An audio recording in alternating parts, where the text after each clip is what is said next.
mélatique, dont la maladie de Lyme et tout ce qui lui est associé. Nous avons de bonnes raisons, de grosses raisons d'être en colère. Les malades sont en colère et ils le disent très fort aujourd'hui. Ils sont en colère parce que on a en France des tests qui ne sont pas fiables, qui conduisent à un sous-diagnostic criant de cette maladie. Je veux dire par là, et j'insiste un peu là-dessus, on nous fait des tests, on a un protocole de détection qui se fait en 2 phases. D'abord un ELISA, qui est à 50% fiable. Si cet ELISA revient négatif, on ne cherche pas plus loin, on ne fait pas de test de confirmation.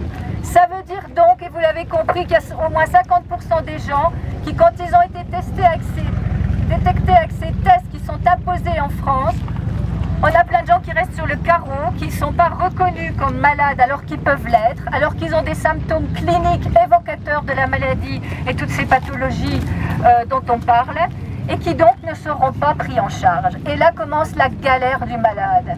Galère pour rechercher un laboratoire, pour certifier un diagnostic, chercher un diagnostic, ça peut prendre du temps. Il y a très peu de laboratoires en France qui ont un test fiable, comparable à ceux qu'on peut faire en Allemagne. Je pense à un certain Western Blot Oldiag qui est à peu près fiable, mais pas totalement non plus. Donc c'est la galère pour trouver ce test-là en France, ou alors on va à l'étranger. Et puis après, c'est la galère pour se soigner, pour trouver le médecin